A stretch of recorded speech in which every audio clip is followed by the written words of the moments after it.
Maddie, what up, buddy? Hey guys, How we Jess, doing Josh, today? doing well. Yeah, thanks for having me.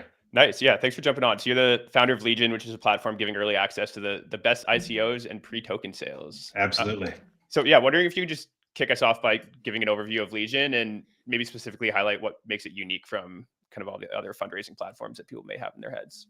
Yeah, appreciate it. So, you might have seen we just announced a raise last week, actually, from some big TradFi and kind of crypto native players, and I think that kind of underlines kind of the key difference, right, with Legion. So, raise from round was led by Van Eck and Brevin Howard Digital. Also had some of the exchanges join in: Kraken, Coinbase, Crypto.com.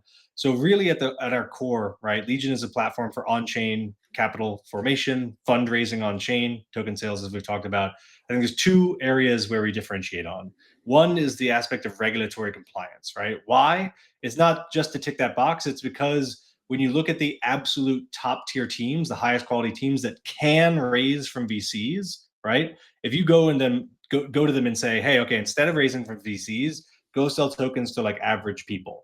And that's also going to put you at legal risk. They're going to say, no way, I'm not going to do that. I'm just going to keep raising money from VCs and exclude the normal people, right? And so that's why we've gone this approach of we have to be regulatory compliant in order to bring high quality projects to your average DGen or average user, right? So we've taken steps to build around, MiCA, markets crypto assets in the EU, raised from these TradFi players who have expertise, met with the SEC, which is maybe something that you'd be curious about, the task force, right, the SEC last month. So that's one point of differentiation. The second, that's a bit more fun, a bit more, something that people can relate to, is that sales on Legion are intentionally not purely first come, first serve, right? So a lot of people are sick and tired of bots, of Sybils, of mercenaries, right?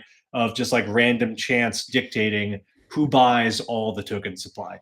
And on Legion, we designed it intentionally so that the founders, the teams themselves, can hand select who to distribute their tokens to.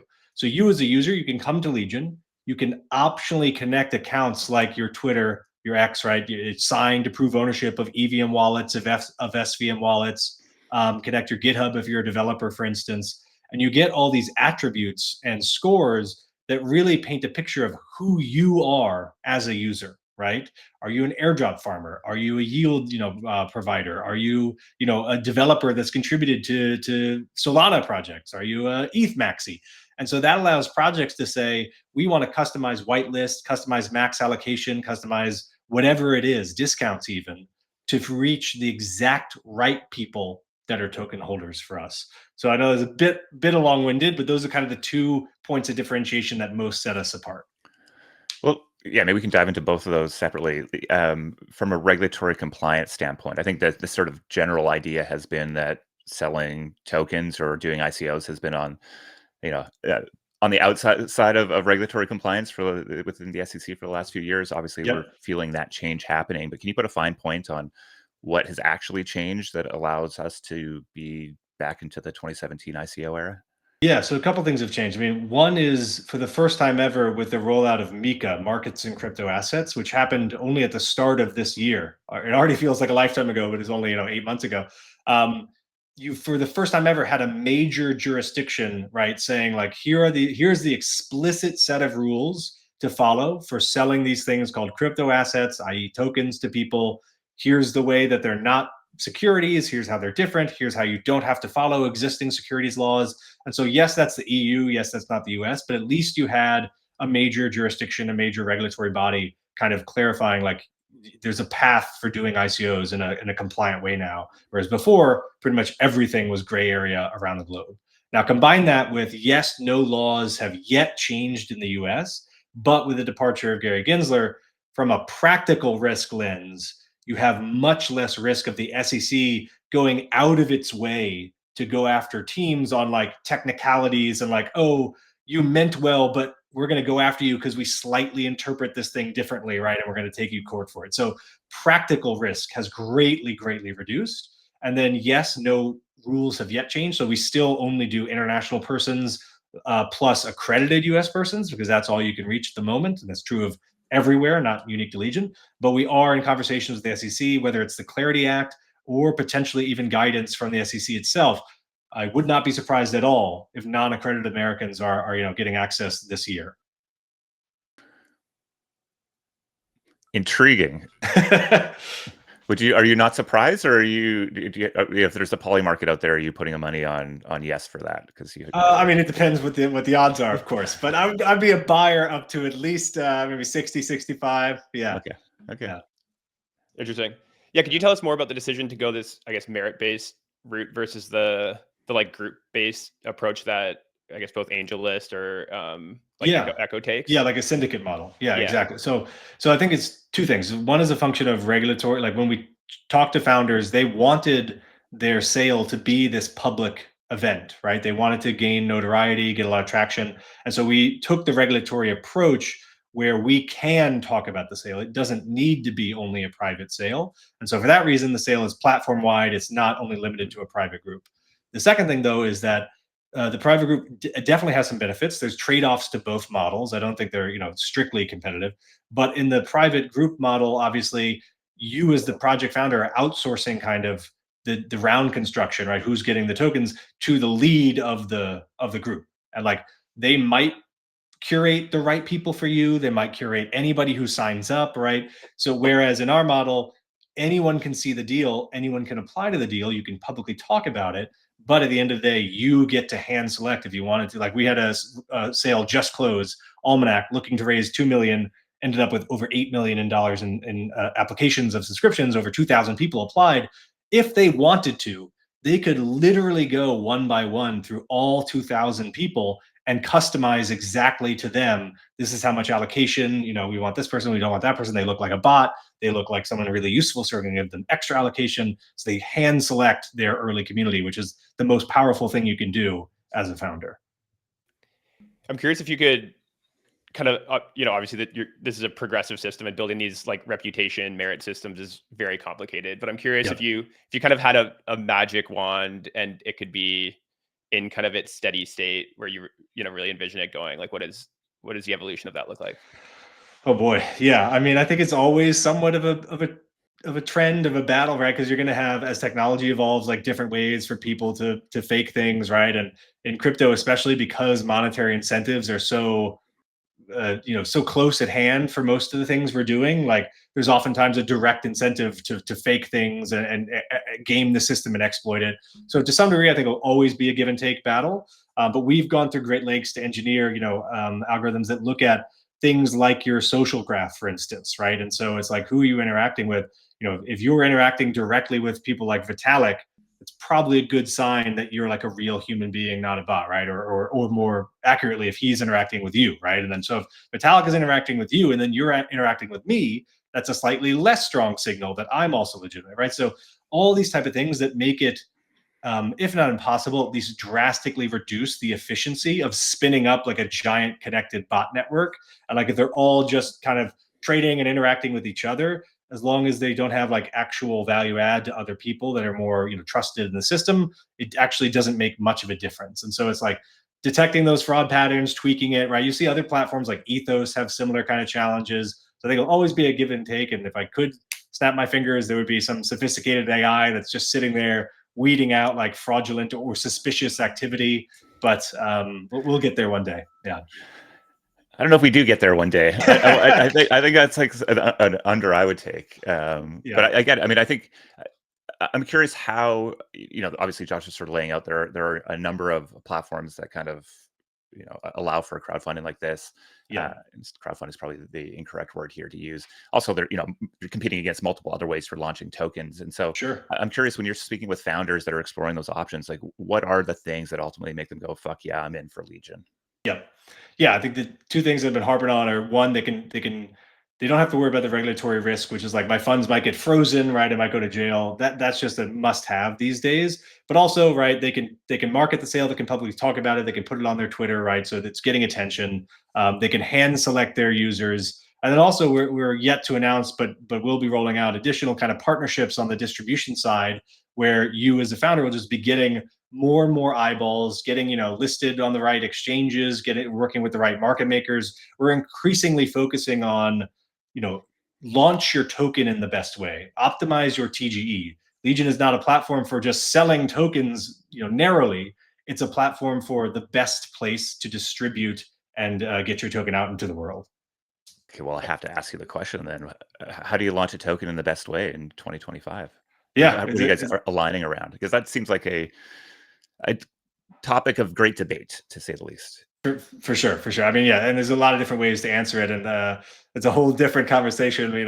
Could spend an hour just on that. But I think the way we're focusing on it is maximizing distribution, maximizing signal relative to noise, right? So that means that's translated into a sale that is fair for the community. So at the same valuation VCs paid, or oftentimes better, right? Lower valuation and or better vesting terms. That you'll see those sales on Legion.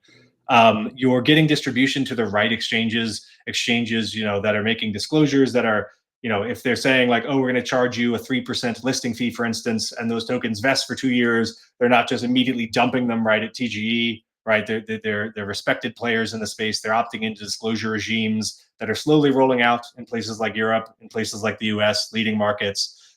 You're working with market makers. This is a very, very short list of kind of credible market makers, right? And you're entering into agreements with those market makers that are not on extortionate type of terms, right? There's so many things that can go wrong with a TGE. Like the way I think about it, at least, is the TGE itself, assuming you have a good product, assuming you have, a reasonable token design where it's not just like a pure meme coin.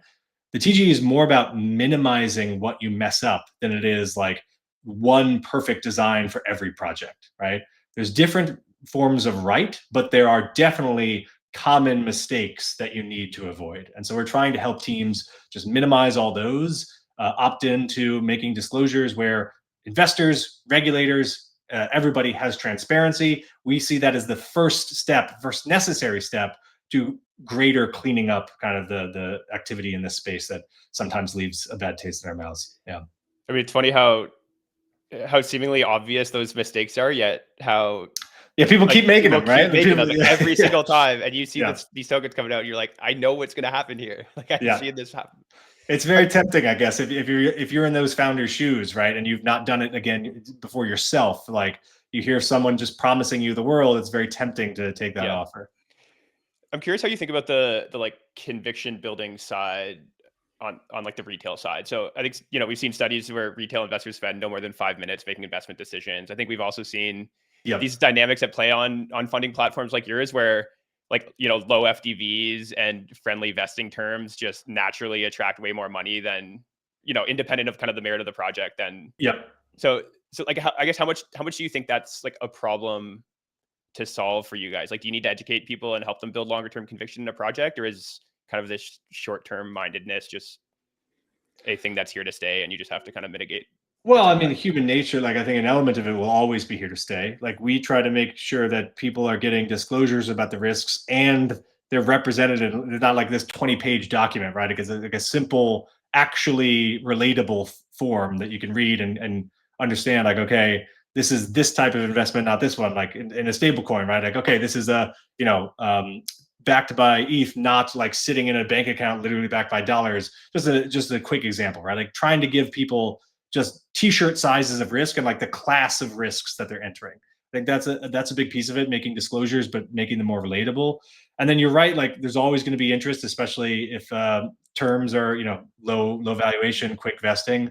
But we vet projects. We know that our long-term success is very much, if our users succeed. And so we have an incentive to kind of work with the best teams. We have an internal vetting process. We have kind of AI screening as an initial step. We even have power users from our community also kind of weighing in and being able to share their opinions. So we get kind of a diverse sampling, and that lets us notice like, okay, well, someone is picking up on something that someone else is not. Let's double click on that. Let's dive into that deeper. Doesn't always mean that that person who picked up on something was right, but it definitely warrants a second opinion, right? And so we take it seriously about making sure that we're not working with teams that are just here, get rich quick, one cycle type of teams. We're working here with legitimate builders that are building for the long term and aligned to picking the best members of their community. Yeah. We need an AI for that. I think a bigger challenge than I think many recognize.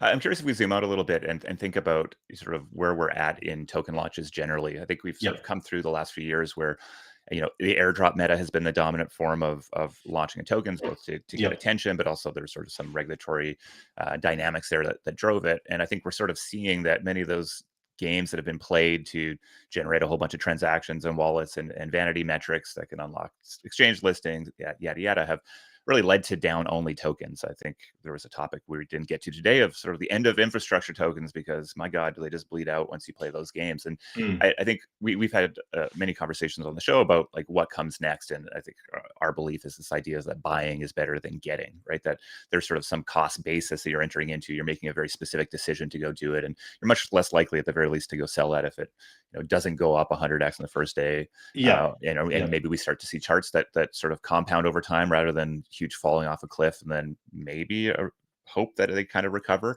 So I'm curious, I'm curious your thoughts on that. I mean, it seems like Legion is perfectly positioned for this new era, but maybe I'm completely wrong. No, I mean, I think we're two minds alike there. I mean, I think that's definitely the future. I think you see slowly but surely founders and protocols realize that, back in the day, an airdrop might have kind of worked, but even if you look at the metrics for Uniswap, which was kind of the first big popular airdrop at least, right? And no one really expected it, therefore it was hard to game, or no one could game it. Even then, you had the vast majority of recipients just immediately dump the token, right? They didn't convert into token holders. They didn't convert into long-term users of Uniswap, right? It's like, what are we doing here, guys, right? Like, one of the reasons I wanted to make Legion, build it the way we've built it, where founders can use all these data-driven ways to select buyers, is because we need smarter tools for distributing tokens to actual users, people who add value beyond just buying the token. So I think that's one aspect of it, is getting smarter overall about distributing the token to the right people, the right humans, right? But the second piece of it is also, the moment your cost basis is no longer zero, right? The moment you're paying for something instead of given to you for free, there's a huge psychological difference, right? We know this from all sorts of behavioral finance kind of studies, right? You're more likely to hold on to it. You're more likely to view it as kind of a loss if you're selling like too early, for instance. And you're also, there's also even like tax differences, for instance, right? In the US, like if we're going to open up the US, like we have to acknowledge this. If we don't change anything and we just airdrop to US persons, that's a tax liability, and they're going to have to sell half of it to cover it, right? But if you sell the tokens, then there's no tax, right? There's no unrealized gain, or even if there is an unrealized gain, it's only once they sell the token they've purchased that they have to pay the taxes on it. So especially if the US comes into play, this is a key thing and another advantage of sales over airdrops. That's a win, right, Matt? That's a win. Yeah, absolutely. And Matt, we'll have to leave it there, man. Thanks for jumping in with us. Congrats on your fundraise, and look forward to seeing the new and exciting deals that are emerging on Legion. Thank you very much. Thanks for me, guys. Cheers. See you, man. Bye.